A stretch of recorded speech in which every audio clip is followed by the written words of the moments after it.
యోబు గ్రంథము 22వ అధ్యాయము 21వ వచనంలో ఒక మాట వ్రాయబడింది. ఆయనతో సహవాసము చేసి యెడల నీకు నెమ్మది కలుగును, అలాగనే మేలు కలుగును అని చెప్పి వ్రాయబడింది. ఈ ఉదయకాలం మనము ఆయనతో సహవాసం చేస్తున్నాం. ఎవరితో? లోకరక్షకుడు, భూమిని ఆకాశమును సర్వ సృష్టిని తన నోటి మాట చేత కలగజేసిన దేవునితో సహవాసం ఈ ఉదయకాలం చేస్తాం. కాబట్టి ప్రియమైన దేవుని సంగమా, ఇటు సమయాన్ని నాకు ఇచ్చినందుకు దేవునికి వందనాలు చెల్లిస్తున్నాను. అలాగనే మరి అడ్డా కమిటీ పెద్దలకును పౌలన్న గారికి వందనాలు చెల్లిస్తున్నాను. అయితే నేను ఎన్నుకున్న అంశం ఎపిసోడ్ రాసిన పత్రిక 5వ అధ్యాయము 15వ వచనం చూసుకుందాం. ఎపిసోడ్ రాసిన పత్రిక 5వ అధ్యాయం 15వ వచనం ఏం రాయబడిందంటే, దినములు చెడ్డవి గనుక మీరు సమయమును పోనీయక సద్వినియోగము చేసుకొనుచు అజ్ఞానుల వలె కాక జ్ఞానుల వలె నడుచుకున్నట్టు జాగ్రత్తగా చూచుకున్నది. మనం ఎన్నుకున్న టాపిక్ ఇది. ముందు ఇందులో వస్తే ఎన్నో అంశాలు వస్తాయి. కాకపోతే ఇక్కడ మనము సమయమును పోనీయక అనే మాట మీద కొద్ది సమయం చూసుకుందాం. అయితే సమయం, time time is gold, but don't waste. సమయం అనేది ఒక బంగారం లాంటిది. గడిచిపోయిందంటే మళ్ళీ తిరిగి రాదు. కాబట్టి సమయమును పోనీయక వినియోగించుకున్నాడు.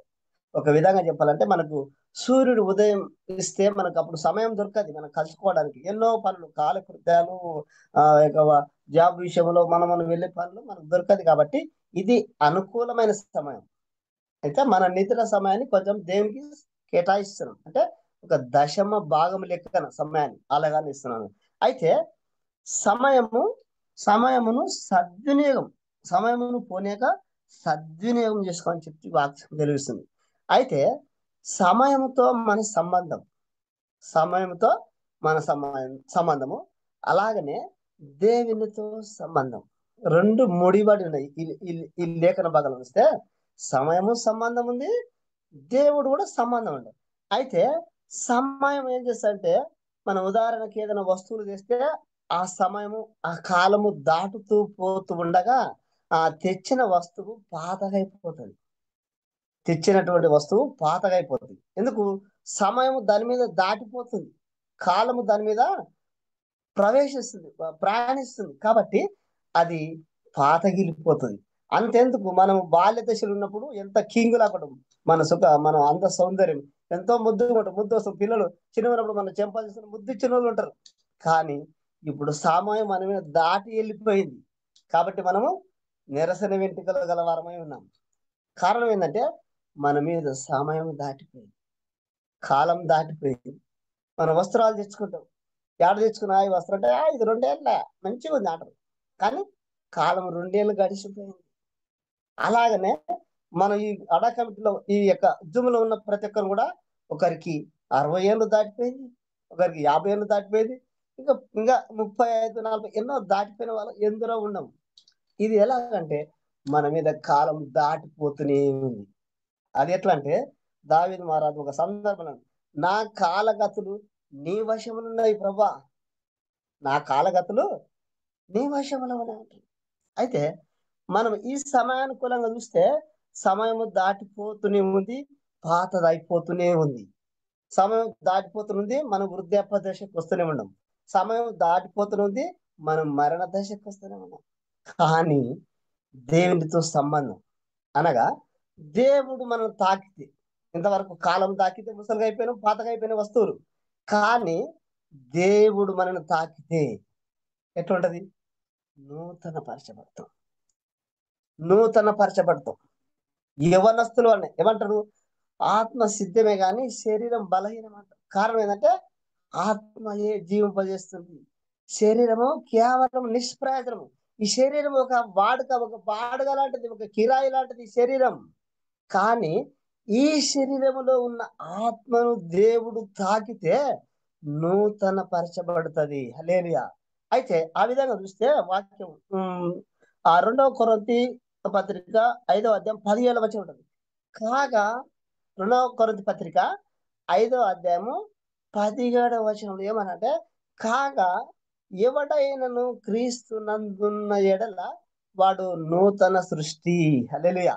ఎందుకంటే క్రీస్తు నందు ఉన్న ఎడల అంటే ఆయన వాక్యానికి తావిచ్చిన వరమైతే, ఆయన వాక్యానికి చోటిచ్చిన వరమైతే, ఆయన వాక్యానికి ప్రాధాన్యత ఇచ్చిన వారమైతే నూతన సృష్టి. ఇక్కడ ముదుసలి సనం కాదు, ఇక్కడ మన శరీర ముఖ సౌందర్యం కాదు ఇది ఉన్నది, కానీ మనలో ఉన్న జీవపు మాటలు అది ఉత్తేజపరుస్తుంది. మన మరణ దినం అంత దూరం పో దానం చేస్తాం, ఇక్కడ వెళ్ళిన అక్కడనే ఉంటాం అనే నిరీక్షణ మనకు ఉంటది. కేవలం ఏంటంటే దేవుడు తాకితే నూతన సృష్టి. అంతేకాకుండా పాతవి గతించిన ఇదిగో క్రొత్త వాయనని చెప్పి వాక్యం సెలవుస్తుంది.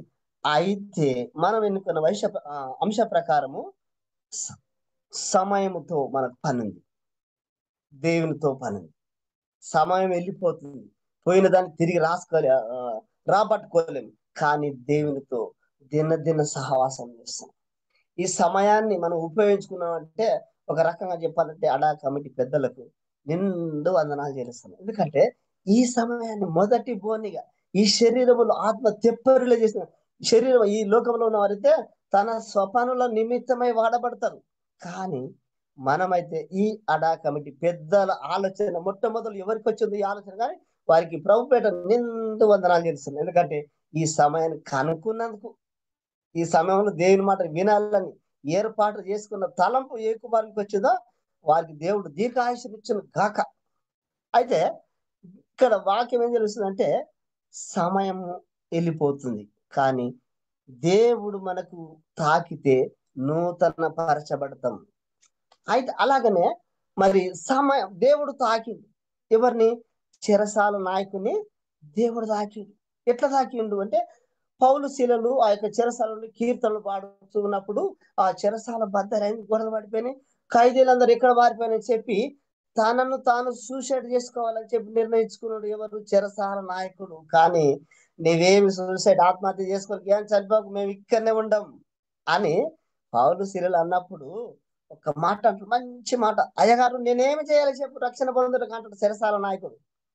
కారణం ఏంటంటే దేవుడు తనను తాకిండు, దేవుడు తనను తాకిండు కాబట్టి నేనేం చేయాలి చెప్పయ్యా రక్షణ పొందటకు అని చెప్పాను. అక్కడ హృదయం తాకింది, దేవుడు తాకింది. గతంలో ఆయన వయసు అప్పటికి 31, 40, 50 ఆ చెరసాల నాయకుడు, అది మనకు అనవసరం. కానీ దేవుడు తాకినప్పుడు నూతన సృష్టిగా ఏర్పడ్డది. అంతేకాకుండా మరి ఇంకొక మాట చూస్తే అపొస్తలుల కార్యం ఉంటుంది కూడా, తుయతైర పట్టణస్థురాలైన లుదియా ఆ వీధి ఆ యొక్క కూడలిలో తన బుక్కా తైలము, తన పొడి అమ్ముకొనుతున్నగా ఆ యొక్క స్వరము విని అపొస్తలుడైన పౌలు స్వరము విని ఆ మాటల మీద లక్ష్యం వచ్చింది. లక్ష్యం నుంచి ఏం చేసింది? అమ్మ ఈ మాటలు ఎంత సత్యం, ఆయన లోకరక్షకుడు, అందరి కొరకు చనిపోయి తిరిగి లేచిందని చెప్పి ఆ మాటలు విని తాను ఒక్కటి కాకుండా తన కుటుంబాన్నంతా రక్షింపబడజేసింది. ఎవరు? ఆ తుయతైర పట్టణస్థురాలంటే లుదియా. అయితే మరి ఇక మాట చూస్తున్నాం, పొట్టి జక్కయ్య కూడా సుంకపు గుత్తదారుడు, అన్యాయంగా అక్రమంగా వసూలు చేసేవాడు. ఆయనను కూడా ఈ యొక్క ప్రాంతానికి యేసుక్రీస్తు వస్తున్నాడు, నేను కూడా చూస్తా అని చెప్పి ఆశతో వెళ్ళిండు, కానీ పొట్టిగా ఉన్నాడు, కనబడతలేడు. ముందుకెళ్ళి ఏం చేసిండు? ఒక మేడి చెట్టు ఎక్కిండు. మేడి చెట్టు ఎక్కినప్పుడు ఆయన పైన చూసినప్పుడు, ఓ జక్కయ్య నీ కొరకే నీ ఇంట బస చేయాల్సి వచ్చింది రా అన్నప్పుడు తన హృదయం నిండిన దాన్ని బట్టి ఏం చేసిండు? ఆ ప్రభు అబ్బా నా లోపల రాశిమంతా మొత్తం బయట పెట్టిన తన హృదయంలో అనుకొని త్వరగా దిగొచ్చి తన ఇంటికి తీసుకెళ్లి తన తప్పు తను ఒప్పుకుంటున్నాడు. ఏమని? అక్రమంగా తీసుకున్న వారితో నేను 200 కూడా తిరిగిస్తాను. అప్పటికి ఏమంటాడు? నువ్వు అక్రమంగా జీవిస్తున్నావు కదా అని చెప్పి ప్రభు చెప్పలేడు, అడగలేదు. కానీ తన హృదయం పరితపించింది. తను చేసిన ప్రతి అక్రమం అన్ని తనలో మాట్లాడింది కాబట్టి ఇంటికి వెళ్ళిపోయాను. ప్రభా నేను ఎవరితో అయితే అన్యాయంగా తీసుకున్న వారికి 2 చెల్లిస్తాయని చెప్పాను. అలాగా దేవుడు దర్శిస్తే, దేవుడు తాకితే అలాంటి మనస్సు ఉంటది. అయితే ఈ లోకంలో ఈ జనరేషన్ చూస్తే దేవునికి సోటిస్తలేరండి. దేవునికి సోటిస్తారు, లోకానికి సోటిస్తున్నారు.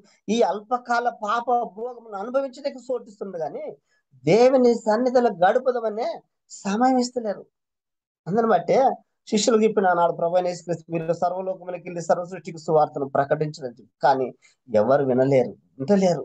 అయితే మనం చూస్తున్న వాక్య ప్రకారం సమయమును పోనీయకూడదు అన్నమాట. సమయమును పోనీయకూడదు. కొన్ని మాటలు చూసుకొని మనం ముందుకెళ్దాము. అయితే ఇదే మాట చూస్తే సామెతల గ్రంథం 19వ అధ్యాయంలో కొన్ని మాట రాయబడింది. సామెతలు మరి 19వ అధ్యాయము సామెతలు 19వ అధ్యాయంలో 19వ అధ్యాయము 14వ వచనంలో చక్కని మాట రాయబడింది. ఏమనంటే సామెతలు 19:14 ఇక్కడ ఏమంటే గృహము విత్తమును పితరులు ఇచ్చిన స్వాస్థ్యము, గృహము విత్తమును పితరులు ఇచ్చిన స్వాస్థ్యము అని రాయబడింది సామెతల గ్రంథంలో. గృహము అనగా మనకు తెలుసు అందరికి భవనం, ఒక ఇల్లు అంటే పెద్దలు కట్టిన ఇల్లు, ఆ ఇంటిలో మేము ఇప్పటికి ఉంటున్నాం అని చెప్పి అంటున్నవారు కొందరు. మట్టి గొట్టలు కట్టిన అది పితరుల స్వాస్థ్యము. అయితే అంత కాకుండా విత్తం, భూమిని గాని గృహమును గాని ఇది పితరులు ఇచ్చిన స్వాస్థ్యము, మన తాత ముత్తాతలు ఇచ్చిన స్వాస్థ్యము. ఆ స్వాస్థాన్ని ఆనాడు పితరులు ఇచ్చిండ్రు కాబట్టి దాన్ని వృద్ధి చేస్తూ జీవించిన వారు కొందరు ఉండరు. ఆ భూమిని ఆ ఇల్లు నమ్ముకొని గుడిసెలో ఉన్న దరిద్రులు కొందరు ఎందరో ఉన్నారు. కానీ ఇక్కడ వాక్యం ఏం తెలుస్తుందంటే పితరులు గృహమును విత్తమును పితరులు ఇచ్చిన స్వాస్థ్యం, ఈ స్వాస్థ్యాన్ని అనుభవిస్తున్నారు. కానీ ఆనాడు ఆ పితరులు వారు సంపాదించిన ఆస్తి ఇచ్చిండు, ఇల్లునిచ్చిండు, కానీ మీరు ఇంతకాలం బతుకు అని చెప్పి ఆయుష్నిచ్చలేరు. పితరులు ఇచ్చిన రాయగలనా? కాకపోతే ఆశీర్వాదం ఇచ్చిండు. ఈ లోక సమానంగా మన దసరా పండుగ పోయింది, జమాకి చేతులు పెట్టి అయా 100 ఏళ్ళు జీవించాడు, మన లోపల ఎన్నో పాపాలు ఉన్నాయి, మారు మనసు లేదు, రక్షణ లేదు, ఏం లేదు. కానీ అది నెరవేరదు. అది దేవుని యందు ఉండి ఆశీర్వదిస్తే వాడు ఆయుష్ పొడిగిస్తాడు, అంతేగాని. అయితే ఇక్కడ ఏమంటుంటే పితరులు విత్తమునిచ్చిండు, గృహమునిచ్చిండు, కానీ అది స్వాస్థ్యం గ్రహించబడదు. కానీ వారికి వయసునేయలేదు, కాలగతలీయలేదు, అంతే కదా. అయితే ఇక్కడ దేవుడు ఏం చెప్తున్నాడు? దేవుడు తాకితే ఇహమందును పరమందును ఆయన సన్నిధిలో ఉంటాడు. అయితే ఇక్కడ మనం చూసుకున్న మాట ప్రకారం వస్తే సమయంతో మనకు సంబంధము, సమయాన్ని వ్యర్థపరిచేవాడు ఎందరు ఉన్నారు, సమయమును ఎరిగిన వారు ఉన్నారు, సమయాన్ని వృధా చేసేవారు ఉన్నారు. ఒక దినానికి చూస్తే 24 గంటల 24 గంటల 8 గంటలు నిద్రపోతాము, 8 గంటలు సాధారణమైన పనులు చేస్తాము, 8 గంటలు పని చేస్తాం, 8 గంటలు పని చేస్తాం. ఇది మన ఒక టూకేగా లెక్కేస్తే. అయితే ఈ ఈ యొక్క పని నిమిత్తం చూస్తే మనం ఈ 8 గంటలు 3 8 24 గంటలు వెళ్ళిపోతాయి. అయితే ఇక భక్తుడైనటువంటి యాకోబు ఏమంటాడు ఇక్కడ అన్నాడు ఆది కాండములో 47వ అధ్యాయము 19వ వచనం, 47వ అధ్యాయము చూస్తే ఆది కాండము 47వ అధ్యాయము 9వ వచనం చూస్తే యాకోబు అంటున్నాడు ఏమని, నేను యాత్ర చేసిన సంవత్సరములు 130 సంవత్సరాలు. యాకోబు అంటున్నాడు నేను యాత్ర చేసిన దినాలు 130 సంవత్సరాలు. యాత్ర అనగా మనం పుట్టిన మొదలుకొని ముగింపు వరకు చేసిన దినాలు 130 సంవత్సరాలు అంటున్నాడు యాకోబు. కానీ ఇంకో మాట ఏమంటుంది తెలుసా? నేను యాత్ర చేసిన సంవత్సరాలు 130, నేను జీవించిన సంవత్సరాలు కొంచెమే. జీవించిన సంవత్సరాలు కొంచెం ఎట్లా అవసరం? యాత్ర చేసిన దినాలేమో 130, కానీ జీవించిన కాలం అయితే కొంచెమే అంటున్నాడు. కాలం వెళ్ళిపోయింది కానీ దేని తాకిన దినం లేదు. అయితే ఇంకా కింద మాటలు చూస్తే ఏమంటుందంటే ఆ కొంచెం కూడా నేను జీవించిన సంవత్సరం కొంచెముగాను, ఆ కొంచెం దినాలు కూడా దుఃఖహితమైనవిగా ఉన్నాయి. దుఃఖమైనవంట. ఆ కొంచెం దినాలు కూడా సంతోషకరమని లేవంట, దుఃఖకరమని.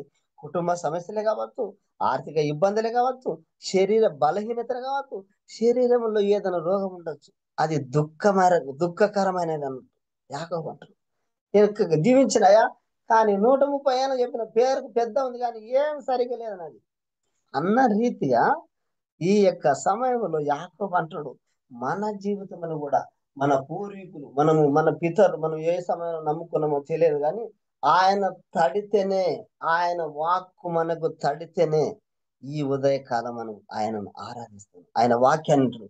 అంతేకాకుండా ప్రియమైన దేవుని సంగమా, సమయమును మరి సమయాన్ని ఎరిగి సమయాన్ని గడిపేవారు కొందరున్నారు, సమయాన్ని వేస్ట్ చేసేవారు కొందరున్నారు, సమయానుకూలంగా నడిచేవారు కొందరున్నారు.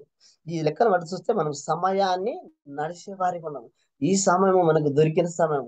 ఈ సమయం అయితే మనకు దేవుని వాక్యాన్ని పంచుకుని ఉంటది. ఒక్కొక్క సేవకుని ద్వారా ఒక్కొక్క మాట ద్వారా మన హృదయం అనుకున్న మైలను మురికిని కడిగి వేసుకొని శుద్ధి పరుచుకునే సమయం ఇది. అదే సూర్యుడు ఎక్కినంటే మన పనుల నిమిత్తం ఎక్కడెక్కడో వెళ్ళిపోతాం. అదే సమయాన్ని బట్టి మరి వాక్యం చూస్తే ఏం చెప్తుందంటే అపొస్తలుల కార్యము 1వ అధ్యాయం 7వ వచనం ఉంటుంది. చక్కటి మాట రాయబడింది. అపొస్తలుల కార్యము అపొస్తలుల కార్యములో ఒక మాట 1వ అధ్యాయం 7వ వచనం తేటగా రాయబడింది ఏమంటే అక్కడ అపొస్తలుల కార్యము 1వ అధ్యాయము 7వ వచనం ఏం రాయబడిందంటే కాలములను సమయములను తండ్రి తన స్వాధీనములో ఉంచుకొని ఉన్నాడు. కాలములను సమయములను తండ్రి తన స్వాధీనములో ఉంచుకొని ఉన్నాడు. వాటిని తెలుసుకునుట మీ పని కాదు. కాలములను సమయములను తండ్రి తన స్వాధీనంలో ఉంచుకున్నాడు. మనం అనుకుంటాం ఇది చేద్దాం అదే రేపటి దినం గురించి అతిశయపడకని చెప్పి సామెతల గ్రంథంలో రాయబడింది. మనం గడిచిన దినాలే మనం చేసిన పనులు, కానీ సమయమును కాలమును ఆయన స్వాధీనం ఉన్నాయి.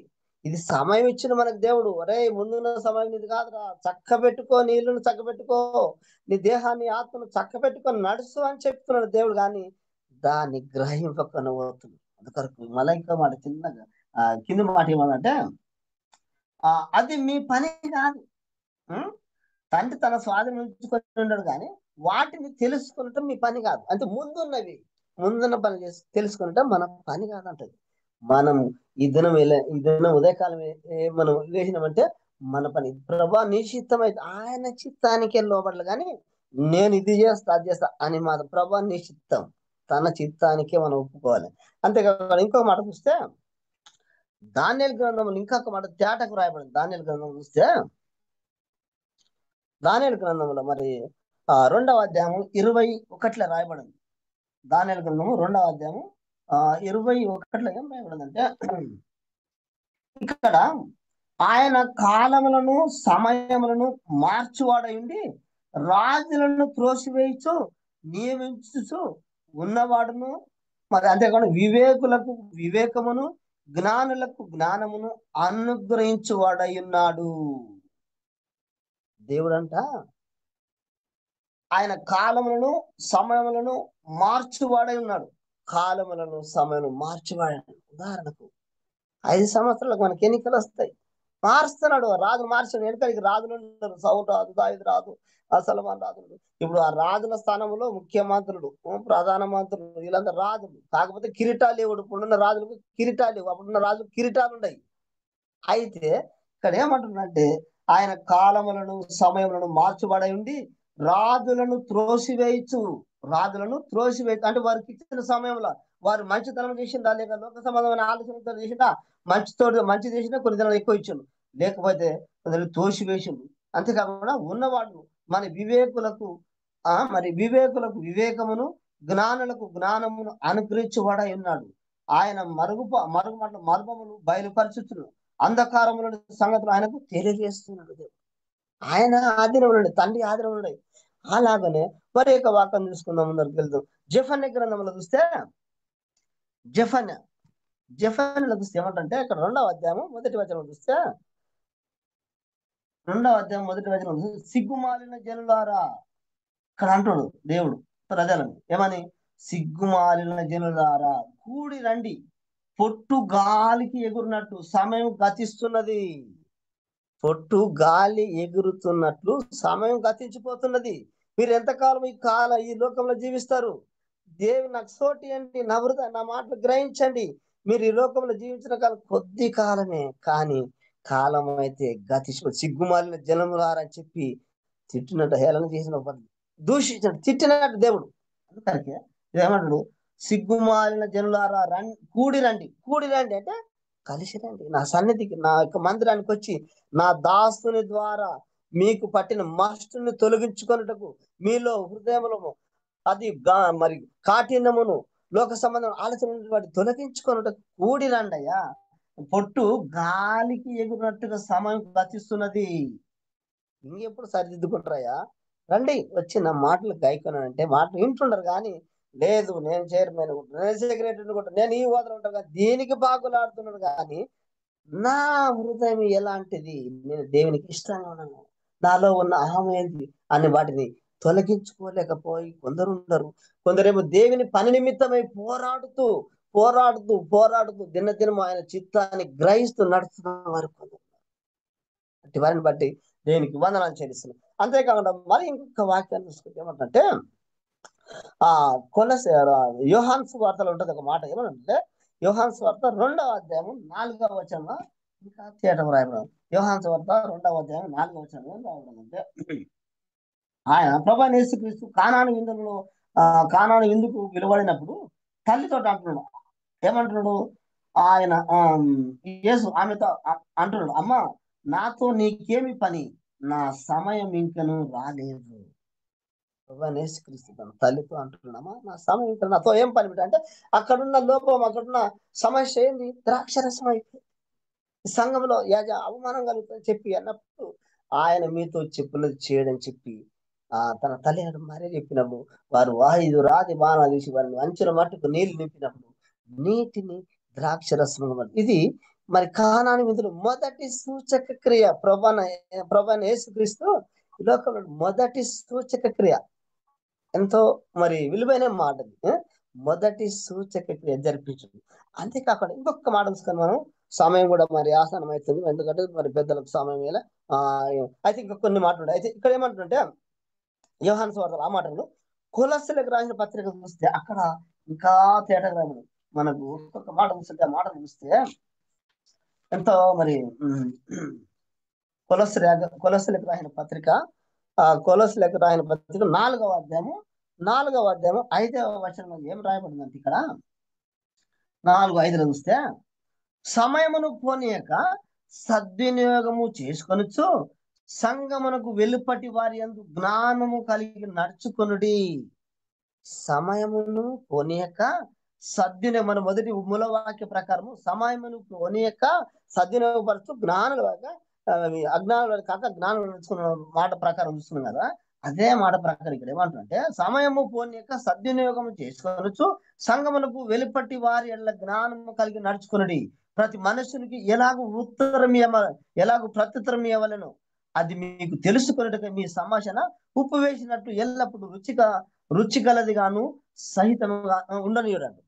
సంఘము వెలుపటంటే దేవుని ఎరగని వారి పట్ల మన మాట, సంభాషణ, లాంగ్వేజ్ ఎలా వాడుతున్నాం, మన లాంగ్వేజ్, మన యొక్క మాట నడవడిని బట్టి వారు మన ప్రవర్తన ఎలాంటిదో, మనం దేవుని ఎంతవరకు లోతుకి వెళ్ళమని వాళ్ళు గ్రహిస్తున్నారు. కానీ మనం ఉప్పు వేసినట్టునంట. కూరలు ఉప్పు వేస్తే అది ఎంత రుచి ఉంటుందో అంత మాదిరి వేస్తేనే సరిపోతుంది. లేకపోతే మనుషుల చేత తొక్కబడతా అంటే ఎక్కువ వేస్తే ఆ రీతిగా ఉండాలని చెప్పి వాక్యం సెలవిస్తుంది. ప్రకటన గ్రంథంలో చూస్తే, ప్రకటన గ్రంథము 2వ అధ్యాయంలో చూస్తే ఇంకా తేటగా రాయబడింది. ప్రకటన గ్రంథము 2వ అధ్యాయము 21లో చూస్తే, ప్రకటన 2వ అధ్యాయము 21లో చూస్తే ఇక్కడ ఏం రాయబడిందంటే, మారు మనసు పొందుటకు నేను దానికి సమయమే ఇచ్చితిని. మారు మనసు పొందుటకు నేను దానికి సమయం ఇచ్చితిని గాని అది తన జారత్వము విడిచిపెట్టి మారు మనసు పొందనొల్లదు. ఇదిగో నేను దానిని మంచము పట్టించి దానితో కూడా వ్యభిచరించు వారిని క్రియల విషయమై మారు మనసు పొందితేనే గాని వారిని బహుశ్రమల పాలు చేస్తున్నట్లు. సమయం ఇచ్చిన దేవుని ఎరిగిన వారికి సమయం ఇచ్చిన, అయ్యా మీరు రక్షణ పొందిన, నా నామమున బాప్తిసం పొందిన, అన్ని పొందిన కానీ మీ మనసు మారలేదయ్యా, అది సరి అయింది కాదని చెప్పి ఇక్కడ ప్రకటన గ్రంథంలో అంటున్నాడు, మారు మనసు పొందుటకు నేను దానికి సమయం ఇస్తుంది కానీ తన జాగ్రత్త విడిచిపెట్టలేదు, తన అహంకారం విడిచిపెట్టలేదు, తన ప్రవర్తన విడిచిపెట్టలేదు అని కింద ఏమంటుందంటే, ఇదిగో నేను దాన్ని మంచం పట్టిస్తాను, వ్యభిచరించిన వాటి మంచం పట్టిస్తాను. అలాంటి వారు ఎందరో ఉన్నారు సంఘాలలో. మాటలు ఎన్నో మాట్లాడుతున్నారు కానీ వాళ్ళ మాట చాతుర్యం, వాళ్ళు అహంకారం గంభీరంగా మాట చూస్తేనే అమ్మా నువ్వు ఎంతవరకు లోతు వెళ్ళినవు దేని అని చెప్పి అప్పుడు వాళ్ళ మాట ప్రవర్తన బట్టి తెలిసిపోతానండి. మనము దేవుని ఎరిగిన వారు తగ్గింపు కలిగి మన మాట వరకు స్వీట్ గా తీపి మధురముగా ఉండాలి. అబ్బా మీరు నన్నంట వెళ్ళినప్పుడు కొన్ని చోట్లకి వెళ్ళినప్పుడు అయ్యా దేవుని నమ్ముకున్నా, యేసు ప్రభువుని నమ్ముకున్నా, ఆయన మాట తీరు అలాగే ఉంది అని అంటారు. అవునమ్మా నేను నిజమైన దేవుని వర్క్ అందుకొరకు నేను మాట్లాడుతుంది. నీకు నీకు అంత కఠినంగా ఉండగా ఇన్నలో కూడా చెప్పండి లేదా మంచిగా పర్లేదు అని చెప్పి ఆ రీతిగా ఉండాలని చెప్పి వాక్యం సెలవిస్తుంది. ఇంకొక మాట చూసుకొని మనం వెళ్ళిపోదాం. అయితే ఎఫెసీయులకు రాసిన పత్రికలో చూస్తే ఇక్కడ ఏమంటున్నాడు? ఎఫెసీయులకు రాసిన పత్రిక 6వ అధ్యాయం ఆ 6వ అధ్యాయం 18 వచ్చిన ఉంటుంది ఒక మాట. ఎఫెసీయులకు రాసిన పత్రిక 6వ అధ్యాయము 6వ అధ్యాయం 18 వచ్చిన ఉంటుంది. ఎఫెసీయులకు రాసిన పత్రిక 6వ అధ్యాయం 18 వచ్చిన ఇక్కడ ఏం రాయబడింది? ఇక్కడ 6:18 ఎఫెసీ 6:18 ఏమంటే ఆత్మ వలన ప్రతి సమయమునందున ప్రతి విధమైన ప్రార్థన విజ్ఞాపన చేతూ ఆత్మ విషయమై సమస్త పరిశుద్ధులకు నిమిత్తమై పూర్ణమైన పట్టుదలతో విజ్ఞాపన చేస్తూ మెలకువగా ఉన్నది. ఆత్మ మనలో ఉన్న ఆత్మ, మనను రక్షింపబడిన ఆత్మ, ఒకప్పుడు అన్ని జనములుగా ఉన్నటువంటి ఆత్మ దేవుడు తాకితే పరిశుద్ధమైన ఈ ఆత్మ ద్వారా అనేకులను దేవుని కొరకు దేవుని వైపు రావడానికి విజ్ఞాపన చేయాలని చెప్పి పరిశుద్ధంగా మెలకువగా ఉండి వారి గురించి ప్రార్థన చేయమని చెప్పి ఈ యొక్క వాక్యము సెలవిస్తుంది. ఈ యొక్క వాక్యము సెలవిస్తుంది. అంతేకాకుండా ఇంకొక మాట తీసుకొని మనం ముగిస్తాము. అయితే ఎబ్రీ పత్రిక చూస్తే ఎబ్రీ పత్రిక 3వ అధ్యాయం 15వ వచనం 3వ అధ్యాయం 15వ వచనం చూస్తే ఏమంటున్నాడు కదా, 3వ అధ్యాయం మీ హృదయములను కఠినపరచుకొనకూడని ఆయన చెప్పిన కనుక పాపము వలన కలుగు భ్రమచేత మీరు ఎవడను కఠినపరచుకున్నట్లు నేను అనబడు సమయం ఉండగానే ప్రతి దినమును ఒకరినొకడు బుద్ధి చెప్పుకొనుడి. ప్రతి దినము ఒకరినొకడు బుద్ధి చెప్పుకుని ఎలాగనగా మొదటి నుండి మనకున్న దృఢ విశ్వాసం అంతము మట్టుకు గట్టిగా చేపట్టిన ఎడల క్రీస్తులో పాలివారమై ఉందము. విని కోపము పుట్టించిన వారెవరు? మోషే చేత నడిపింపబడి ఐగుప్తులో నుండి బయలుదేరి వచ్చిన వారందరూ వచ్చిన వారందరే కదా. అందరూ ఐగుప్తు అన్నాడు మోషే చేత కోపం ఎంతో సనికిండు గునికిండు అటువంటి వారే కదా అని చెప్పానంటున్నాడు. ప్రేమైన దేవుని సంగమా, మరి ఇప్పుడు చూసుకున్న వాక్య భాగాలు చూస్తే దేవుడు తాకితే మన హృదయ స్పందన, మన ప్రవర్తన బట్టి ఇతరులు దేవుని వైపు రావడానికి కూడా మనమే కారణం. ఈ ఒక్క వాక్యం చూస్తే మన ప్రవర్తన, మన మాట తీరు, మన యొక్క నడవడి ప్రతిదీ గమనించి ఈసారి లోకాన్ని చూస్తలేరు, వాడిని స్కానింగ్ చేస్తున్నారు. నడిచే మనిషిని, చెప్పే మనిషిని, అమ్మాయిడు నాకు చెప్తున్నాడు అని చెప్పి వెనక చూస్తారు ప్రవర్తన. చూసినప్పుడు ఆ ప్రవర్తనలో పాస్ అయితేనే దేవుని నడిపిస్తారు. అంతవరకు ఒకనొక సందర్భంలో యేసుక్రీస్తు అంటాడు, మిమ్మల్ని బట్టే కదా అన్ని జనుల మధ్య నా నామం దూషింపబడుతుంది అంటాడు. కాబట్టి ప్రియమైన దేవుని సంగమం, ఇంకా చాలా వాక్యాలు ఉన్నాయి కానీ సమయం లేదు. మరి ఈ సమయం ఇచ్చిన ఆడాకమని పెద్దలకును జూములో ఉన్న ప్రతి ఒక్కరికి ప్రభుపేట వందనాలు చేస్తూ ఈ వాక్యాన్ని ముగిస్తున్నాను. దేవుడు తన వాక్యాన్ని దీవించును గాక.